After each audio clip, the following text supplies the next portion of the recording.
બધા મિત્રોને અમારા જય શ્રી કૃષ્ણ. તમારા બધાનું અમે અમારી ચેનલ વ્રત કથા પંચાંગમાં હાર્દિક સ્વાગત કરીએ છીએ. આજ આપણે પુરુષોત્તમ માસમાં કોણ માનીતીની રાણીની વાર્તા સાંભળશું.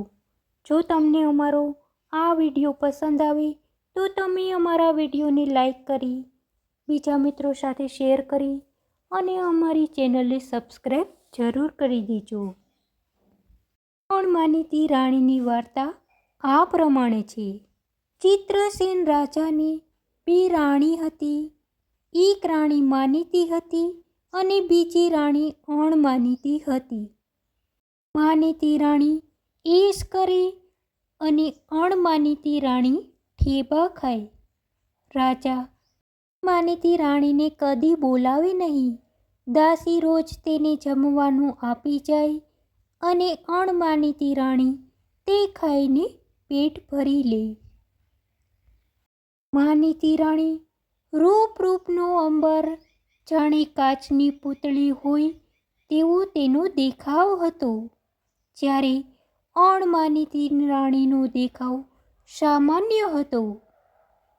વળી માનીતી રાણીએ પુત્ર જન્મ આપ્યા પછી તો તે ધરતીથી વેદ ઊંચી ચાલવા લાગી. કરતા પાવન પુરુષોત્તમ માસ આવ્યો. અણમાનીતીએ તો વ્રત લીધા, રોજ નદીએ નાહવા જાય. વાર્તા સાંભળી આ જોઈને માનીતી રાણીના પેટમાં તેલ રેડાઈ ગયું. તેણે તેનું વ્રત તોડાવવા માટે એઠું ભોજન મોકલાવવા માંડ્યું. પણ અણમાનીતી રાણી સમજી ગઈ અને તેણે તરત જ ઉપવાસ શરૂ કરી દીધા. ઝેરીલી ભાવની માનીતી રાણીએ રાજાના કાન ભંભેર્યા કે તમને મારી નાખવા માટે આ અણમાનીતી રાણી વ્રત કરે છે. તમે મરો તો તે તેના પિયરિયાને રાજ અપાવી શકે. આ સાંભળી રાજાએ તો રોષે ભરાઈને અણમાનીતી રાણીને કાઢી મૂકી. બિચારી અણમાનીતી તો રડતી કકળતી ચાલી નીકળી. લથડિયા ખાતી જાય અને આગળ વધતી જાય. રસ્તામાં તેને એક તરસી ગાય મળી. એ તેને પાણી પાયું અને આગળ વધી. આગળ જતાં જીર્ણ શિવાલય આવ્યું.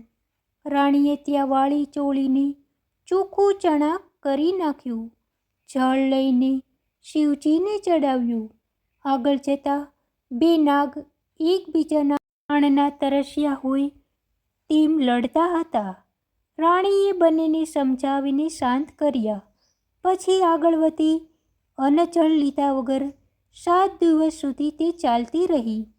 8મે દિવસે ઋષિના આશ્રમ પાસે બેભાન થઈને ઢળી પડી.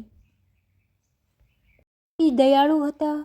રાણીને ભાનમાં લાવ્યા પછી બોલ્યા, હે દેવી, એ પૂર્ણ શ્રદ્ધા ભાવે પુરુષોત્તમ પ્રભુની સેવ્યા છે, તેથી તારો જન્મ સાર્થક થઈ ગયો છે. આ ક્ષણથી જ તારા સમસ્ત દુઃખનો અંત આવે છે.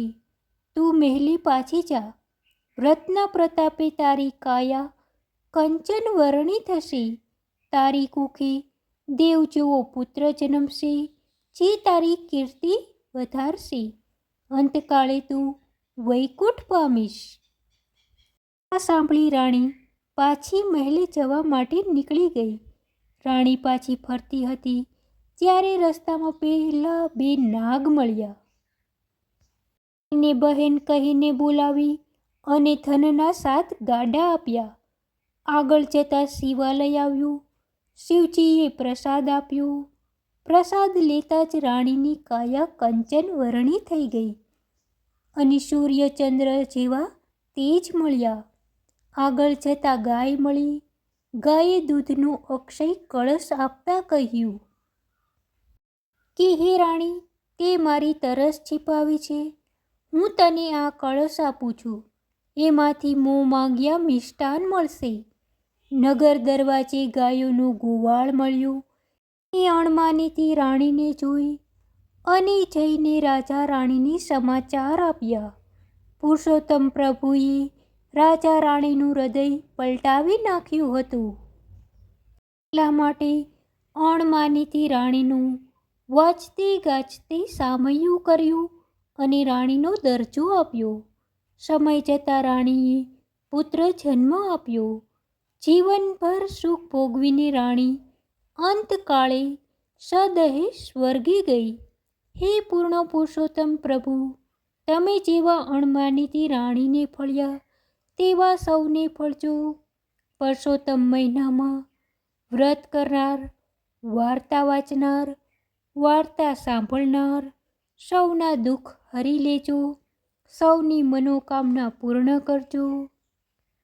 પુરુષોત્તમ પ્રભુની જય. બોલો કુળદેવી માતની જય.